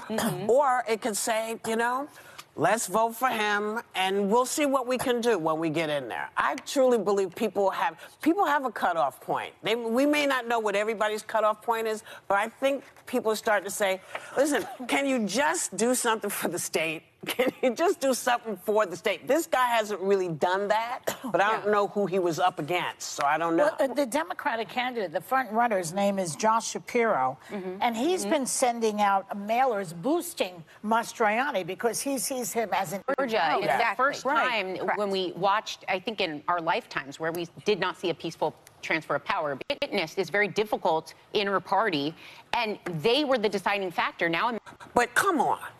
But how dumb do you have to be to say into the phone when you know somebody's taping and it's you that you're saying, all I need, you just need to find me this many votes? I do think this is problematic. He knew he was being taped. This is dumb. Yes. Yeah, okay. But I want to say this, though. The country's not doing well. And so I think that Biden does need to get some stuff in order. We have got high gas prices. We do have inflation. I've got to say, wait, one more thing. I'm going to say, you got to do it quick because I see what's coming. Go ahead. Okay. Oh, again, come to the Midwest. I invite anybody to come to the Midwest where farmers can't afford fertilizer. They can't afford fuel. People really are suffering at the grocery store. There are a lot of things going on, and I think that could affect the polls. I do. And I will say this to you. Yes. Go to New Jersey. Yeah. Go to upstate New York. Go anywhere in the state of New York. Go to the state of New Jersey. Go anywhere in the states. We're all suffering. I'll go with you. You come with me. I've been with you. You've not been with me. I'll come with you. I'll come with you. But I'll tell you, everybody is suffering. But let's place it in the places that it belongs. Right. Okay? Gas prices aren't bad because of anything Biden did. It's just what he's going to absorb. There's also a war going on in Ukraine. A war going on, and everybody said this is what we got to do, so we're in the middle of it. People want baby food, baby stuff. Formula. That also is not on him. Nope. That's on Abbott. But I noticed that when people talk about these things, specifically what you were just saying, nobody ever says, here's the cause of this, and here's how we have to fight this. Right. Now, I see this guy, look, he doesn't do everything I want him to do. He does a lot of stuff I'm very happy with, but it doesn't do everything. But I'm going to give everybody their due. when they do something that Same, they're supposed but you to do. prove my point. People don't understand a lot of that, and it will affect the polls. Well, it won't if we tell them what's heck going is going on. Yes. Can I correct something? I have to correct something. Yes. Well, they'll understand it if we tell them what they're supposed to think. That's what I'm hearing out of that. So, I didn't realize that was so late into the clip, otherwise I would have skipped ahead onto that one. But, yeah, they're like right up in lockstep, and right there with the narrative, too. Oh, you want to talk about high gas prices? Well, that's the Russia thing.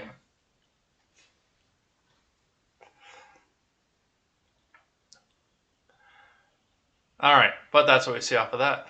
All right, what else can we finish off here? I know I said we're going to do the Tesla stuff, so we'll talk about that. We've got thing I like and thing that I hate off the end.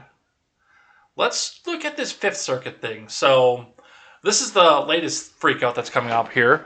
Mark Joseph Stern, who was blue-checked because he's a senior writer at Slate. Oh my God! A writer at Slate is against a Texas policy? Oh!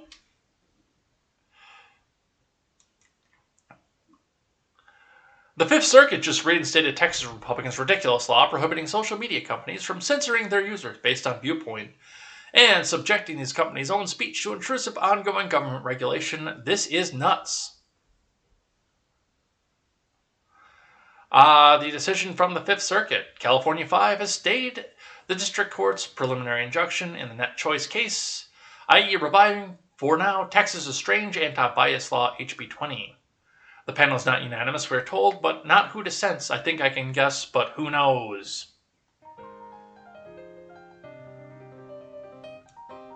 Stern goes on. The Fifth Circuit is so desperate to punish Twitter for alleged anti-conservative bias, let's let Texas throw out the First Amendment and abolish social media companies' right to free speech and association. Absolutely wild stuff that's going on.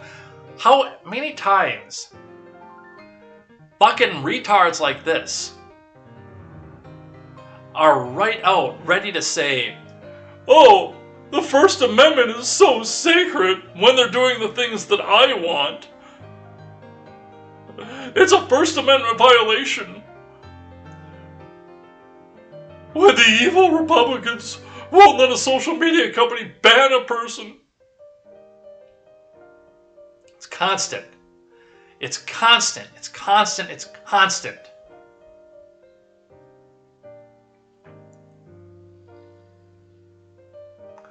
"12 years out from Citizens United, Republican judges and lawmakers have come together to crush the First Amendment. We don't want to crush we don't want them to crush the First Amendment with Republicans. We want to crush the First Amendment by controlling all the big tech and shutting down any competition that comes up." Fuck off with your bullshit.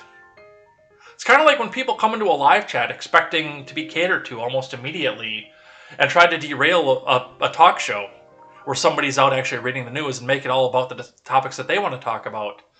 Usually so they can try to get the person kicked off of whatever platform they're running on. From Newsweek, big tech is making a desperate bid to avoid judicial scrutiny. This is opinion from Adam Kandub and Rachel Bovard.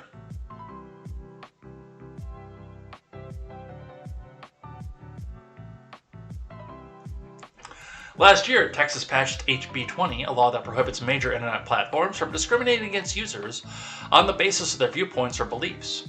The law proceeds from a centuries-old legal tradition holding that some businesses, such as phone companies, airlines, restaurants, schools, and hotels, must serve all people without discrimination. Claiming that it has a First Amendment right to discriminate against users whose views it finds objectionable, Big Tech challenged HB 20 through its trade group NetChoice, which represents the interests of companies ranging from Google to the Chinese state-affiliated platform TikTok. It secured an injunction from an Obama-appointed district judge court in December, but last Wednesday, the U.S. Court of Appeals for Fifth Circuit lifted a stay on the law, allowing it to go into effect while the court decided the merits of the legal challenge. Let's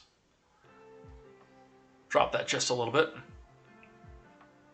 Rather than allow the judicial system to work itself out, however, NetChoice made an emergency appeal to the Supreme Court to reinstate the stay, It's relying on the court's so-called shadow docket, a venue normally reserved for high-stakes appeals like the execution stays, not the subtle First Amendment questions at play in this case. The state of Texas has less than a week to respond to NetChoice's application. NetChoice's argument is border on the frivolous. The group outrageously claims that the Fifth Circuit's decision about the Texas law contradicts the bedrock First Amendment principles, but no reasonable person can dispute that the Texas law stands on firm grounds. Supreme Court precedent makes clear the government can mandate common carriers and other businesses and entities such as cable systems and universities to host messages in a non-discriminatory way. Look, if they were making this argument in good faith to try to encourage more discussion, more conversation, more talk, to get more people in a situation so we could bring all of our ideas together, debate them, figure out what works and where we have common ground, and then whip out the chaff on both sides, I'd be like, hey, cool, this is a cool idea. But when it comes down to the point of we need to have big tech companies shut down the competitions, like, we say make your own Twitter. No, not like that. When Gab and Parler and things like that come out. No, don't make your own social media like that, no. We want to be able to silence the voices we don't like. We don't want them to go somewhere else. We just want them to be silent forever. When it's that, again, I don't want to get the government involved, but you're not coming to this from a point of good faith either, so that's what we see off of that.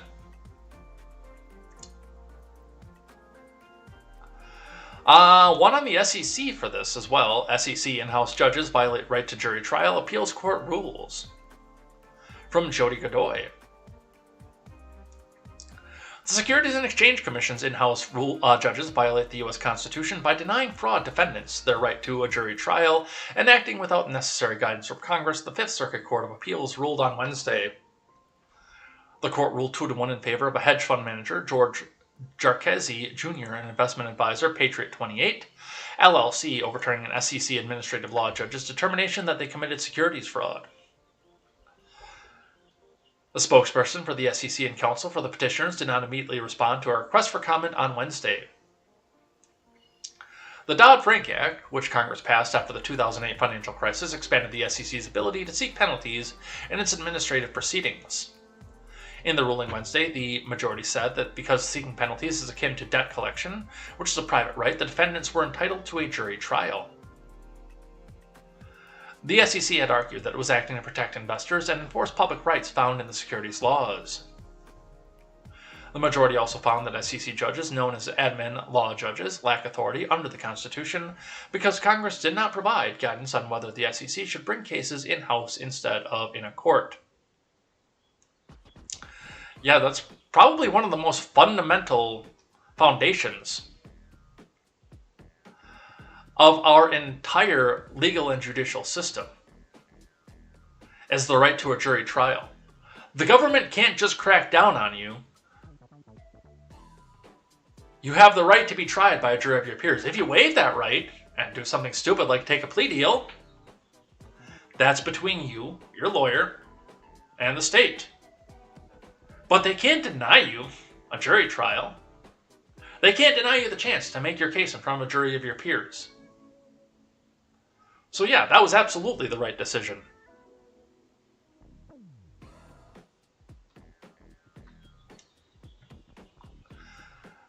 Some health news for you. First monkeypox case in the U.S. this year reported in Massachusetts. For Mary Kakatos. A Mass resident has tested positive for monkeypox, health officials confirmed on Wednesday, making it the first case of the rare virus detected in the U.S. this year. According to a release from the Mass Department of Public Health, the patient is an adult male who recently traveled to Canada. The department completed initial testing on Tuesday that was confirmed by the Centers for Disease Control and Prevention. The case poses no risk to the public. The individual is hospitalized and in good condition. MDPH stated in a press release, DPH is working closely with the CDC, relevant local boards of health, the patient's health care providers to identify individuals who may have been in contact with the patient while he was infectious. It comes after 4 more cases of monkeypox were identified in the UK recently, bringing its nationwide total to 9 since the beginning of May. The resident was admitted to Mass General Hospital in Boston on May 12th. During the course of their admission, they were identified as a possible monkeypox suspect. Dr. Erica Shinoy, Associate Chief of the hospital's Infection Control Unit, told reporters during the briefing on Wednesday. Hearing about cases of monkeypox in the UK encouraged doctors to think more broadly about the patient's diagnosis, Shinoy said.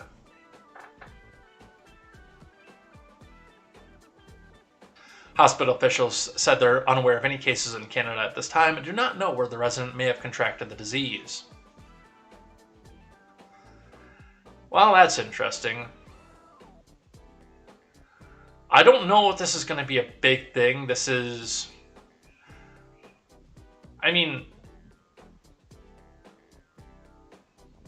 Is this a fluke? I don't know where to go off of something like this. I know that there's probably going to be some sort of panic across social media about making sure that you go get vaccinated or this. And hey, do they have a vaccine sitting back here ready for this? We don't know. But for now, until we get some more information, this is one to just kind of pay attention to the fact that this is happening and watch. Alright, let's do the Elon stuff and let's head out of here for the day. So, let's see, let's do... Where is it? There it is. Let's talk about Elon and Twitter. Elon says the $44 billion Twitter deal can't proceed until CEO proves the platform has fewer than 5% fake accounts. From Isabel Asher Hamilton. Which is funny because we just talked about the audit yesterday that showed that the most popular president in history, Hong Kong, 81 million votes, Hong Kong, 10 scoops of ice cream, totally fair, free election, fairest and freest election in history, nothing bad happened.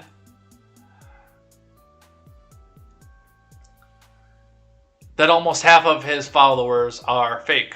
According to the auditor, not according to me. From Isabel Asher Hamilton. Elon Musk said Tuesday his proposed $44 billion Twitter buyout can't move forward until Twitter CEO provides proof that the platform has fewer than 5% fake accounts. My offer was based on the Twitter's SEC filings being accurate, Musk tweeted. Musk announced on Friday that he was putting his Twitter deal on hold while assessing how the company calculates the proportion of fake accounts it harbors. In an SEC filing, Twitter says that fewer than 5% of the accounts on its platform are fake. Musk said Tuesday 20% fake spam accounts, while 4 times what Twitter claims could be much higher. Musk did not detail how he arrived at the 20% figure. I'd be curious to see how he arrived at that. He added, yesterday, Twitter's CEO publicly refused to show me proof of less than 5%. This deal cannot move forward until he does. Twitter CEO Parag Agrawal on Monday posted a thread on Twitter explaining why Musk's earlier suggestion of sampling 100 random accounts to determine the proportion of fake ones wouldn't work. Musk responded to Agrawal's post with a poop emoji. Elon, you're going to have to do a little bit better than that. It's funny, don't get me wrong. Agrawal said in his thread that Twitter's estimate of what proportion of accounts are spam was based on multiple human reviews and replicate of thousands of accounts. He said Twitter's internal teams randomly sampled accounts the company considered to be monetizable daily active users. It's possible Musk is using his professed concern over fake accounts to pretext to force Twitter back to the negotiation table for a better price for his deal. On Monday, Musk told the All In Summit in Miami that renegotiating his Twitter deal to a lower price wouldn't be out of the question, Bloomberg reported.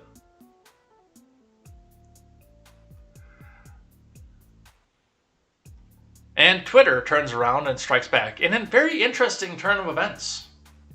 Because we heard from the board meetings, from Vijaya crying in the board meetings, that it does seem like Twitter doesn't want this to happen, but according to Axios, Twitter turns the tables on Musk and will enforce the merger.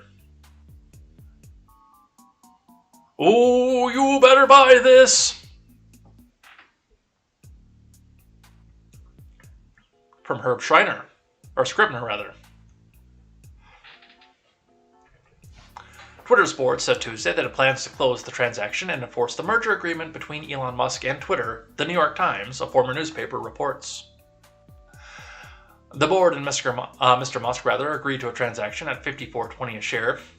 Twitter's board sent a statement to the New York Times. We believe this agreement is in the best interest of all the shareholders. We intend to close the transaction and enforce the merger agreement. This followed an earlier statement from Twitter that said that it was committed to completing the transaction on the agreed price and terms as promptly as practicable. Twitter's board urged shareholders in a regulatory filing on Tuesday to vote in favor of the deal. Musk said that last week the $44 billion deal with Twitter was temporarily on hold until Parag Agrawal publicly proves that less than 5% of the users are bots or spam accounts. My offer was based on Twitter's SEC filings being accurate, Musk said in a tweet. Look, I'm going to say what I think has actually been happening here from the start, and this development kind of put this out to the front of my brain. There are a couple sides to this. Now, the investors who are invested in Twitter are either involved on the board and know what's going on with this, or are doing so on the idea that Twitter is supposed to be profitable based on the fact that they can sell products out of commercials and advertisements that you see on the platform to a number of active users that are on the platform, which is about 330 million active daily users. So they're on there under the assumption that 330 million people will be seeing ads that the donors are paying for.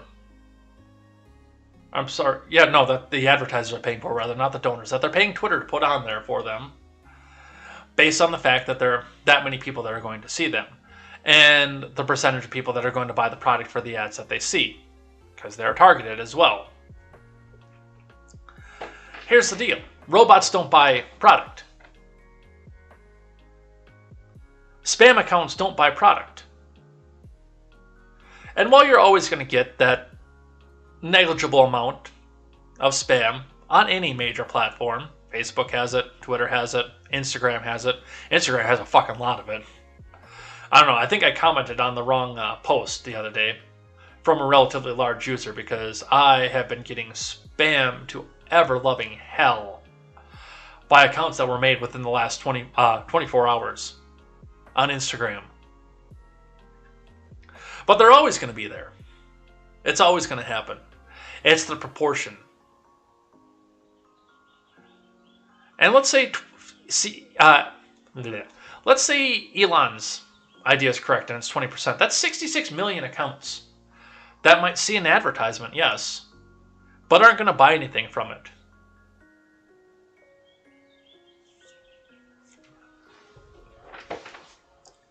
But now Twitter's going to come back out and say, ooh, you better buy it.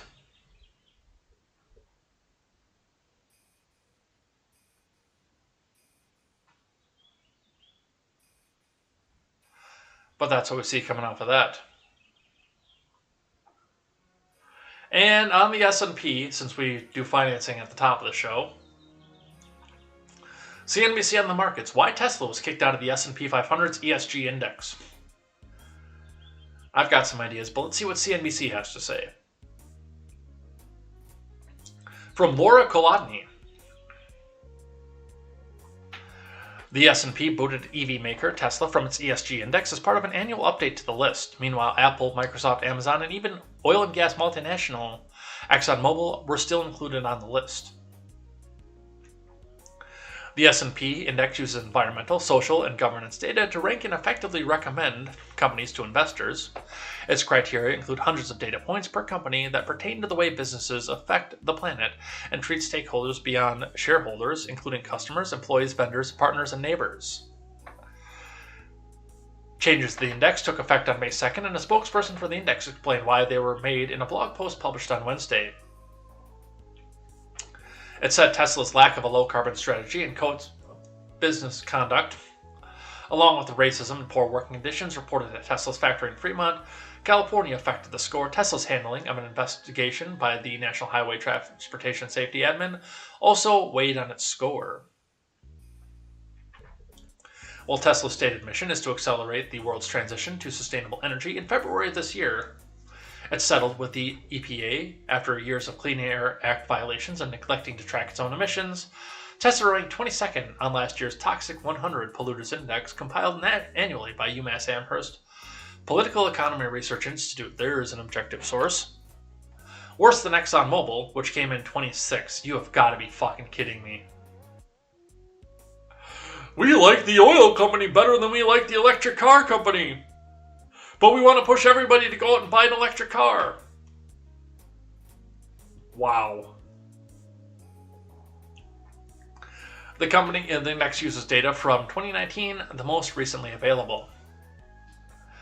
In Tesla's first quarter filing, the company also disclosed it's being investigated for its handling of waste in the state of California, and that it had to pay a fine in Germany for failures to meet take-back obligations in the country for spent batteries. Which, really honestly, is how this should be in and of itself.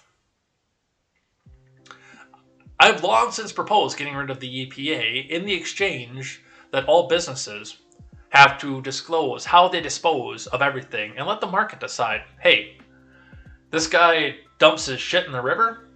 Fuck, I don't want to buy from this guy, he sucks.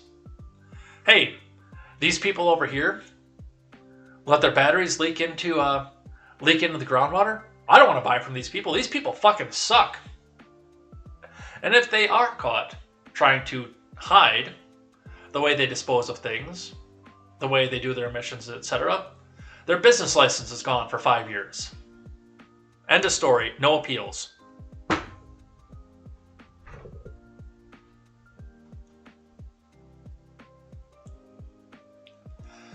But this does seem a little bit personal, too. I mean, some of the people, not all, there were a lot of watchdogs out there.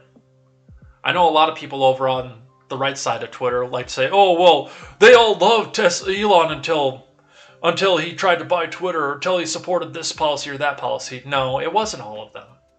But there were a lot of them out there that thought that Tesla was and a lot of people on the left who thought that Tesla was the godsend because he was making electric cars revolutionary, able to travel further and further and faster and better than any of their predecessors.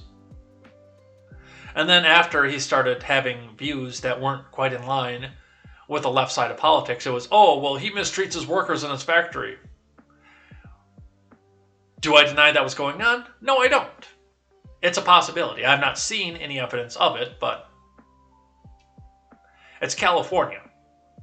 I've seen how racist some progressives can be. It's entirely possible. But none of this stuff started coming out until he started saying stuff that they didn't like.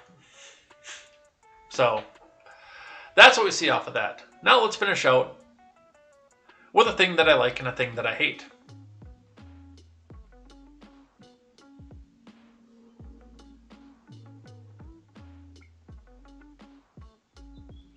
So, thing that I like today.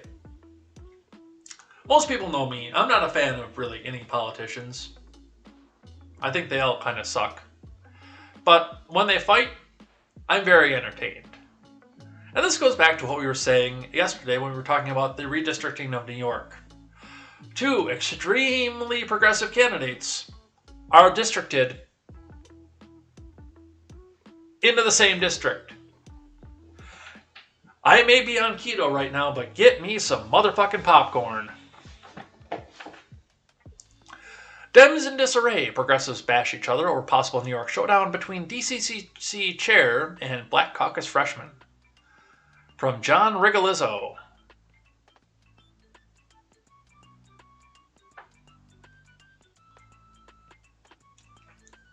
House Democrats in the state of New York are in disarray, attacking each other over a likely primary showdown between two high-profile progressive congresswomen. Where's that popcorn?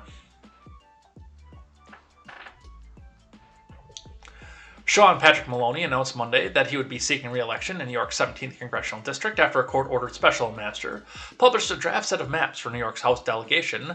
The special master's maps were the result of a ruling from the New York State Court of Appeals, which ruled that the state legislature's maps for Congress and the state Senate were partisan gerrymanders in violation of the state constitution. While the process to draw these maps without the legislature is against the will of the voters, the newly announced maps are finalized. I will run in New York's 17th Congressional District, which includes my home, and many of the Hudson Valley communities I currently represent, Maloney tweeted on Monday. Further, I believe I'm the only sitting member who resides in New York 17, Maloney added in a tweet.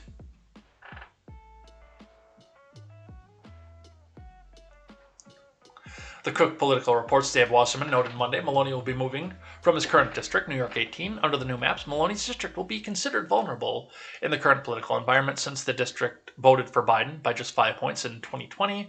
But a recent internal poll from the Democrat Congressional Campaign Committee has shown Republicans lead in the generic ballot by 8 points in competitive districts, and another poll by Republican Super PAC Congressional Leadership Fund found that Biden's plus 8 districts are now toss-ups, the Daily Wire reported.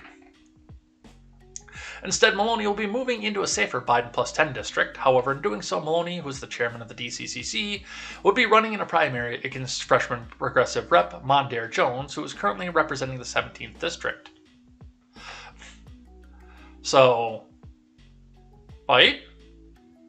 And not only that, what was it? Carolyn Maloney? Fanning? Can you help me out here?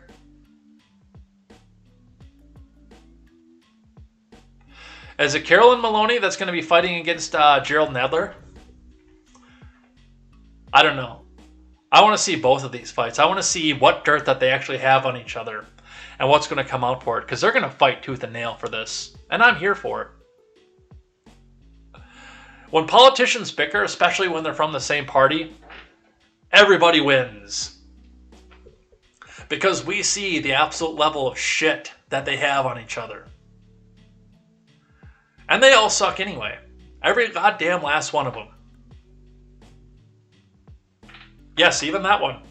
Oh yeah, especially that one. And now for a thing that I hate.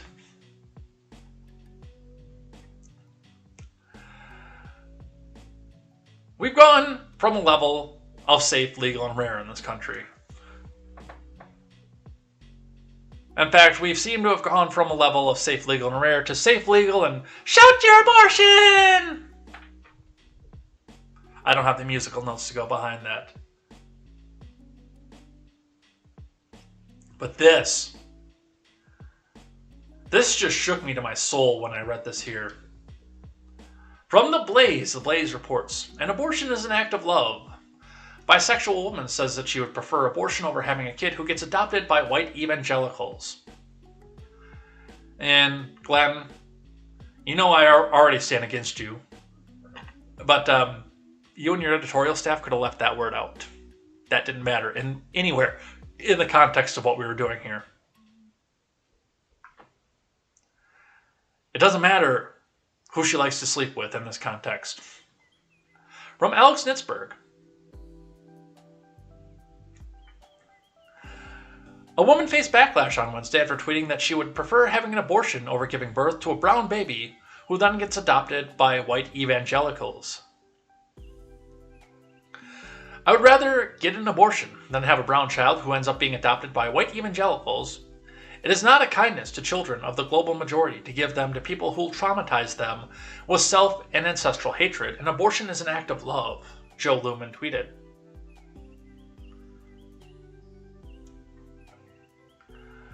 Lumen has described herself as bisexual and says she does not hate white people. She is married to a white man. Someone even responded to Lumen's tweet, wrote, "I'd die for my kids, even before they were born. I love them that much." Joe, on the other hand, would kill her own child and sacrifice her own child out of hatred for another race and out of pure convenience. What a sick world we live in.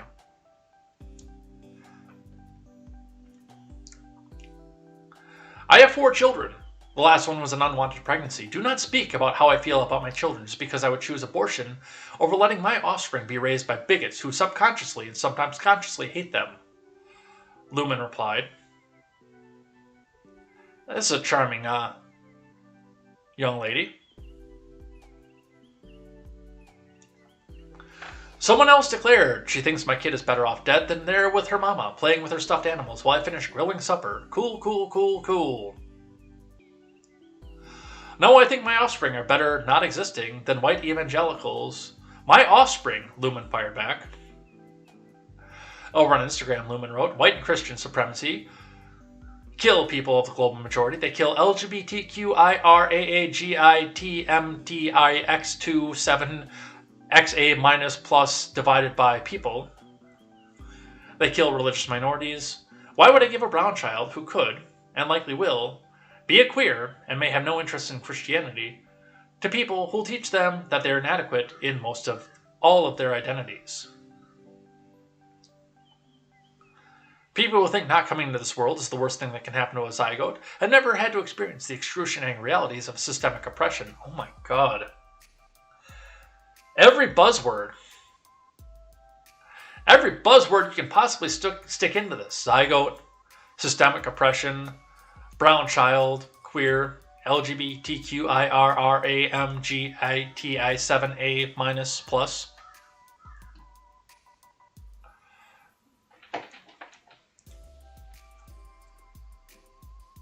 Not existing isn't the worst thing that can happen for many black, brown, queer, non-Christian folks.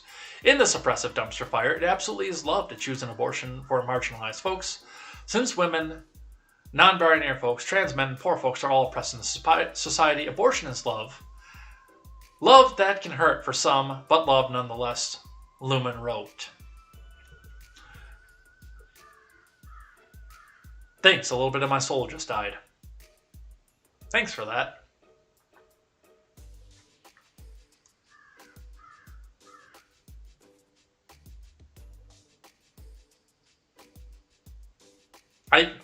I have no words.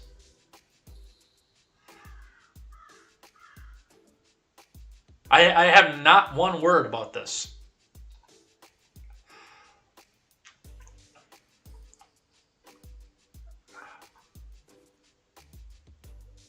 I can't.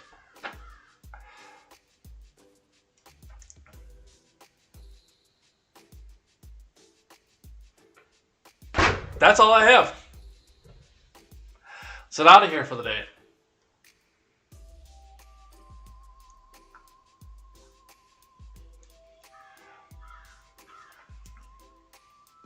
Where's the outro music? There it is.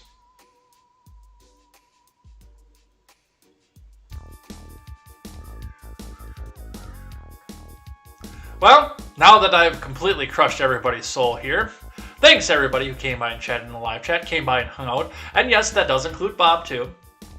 I don't know if he got timed out, if you guys banned him, or what the hell the deal was with that, because I was in the middle of other things, but thanks everybody who came by and chatted in the live chat. We'll be back here tomorrow with more contemporary, more news, more headlines, plus we'll also be checking in with the live chat, seeing what it is that you guys have to say, and giving a special thank you to everybody who did chat in the live chat throughout the week this week, and yes, that includes Bob. So come back and join us tomorrow morning for that at the bottom of the show. We'll see what's happening throughout the day. We'll see what's happening throughout everything else that's going on here. We will definitely see what's happening with this formula shortage and what's going on with that, and whether or not the Tesla deal will go through. We'll probably be talking about abortion. We'll probably be talking about the Ukraine and the Ministry of Truth again. So definitely looking forward to that. We will see you next time. And until then, I am Jay Edgar, and this is Contemporary. Take care.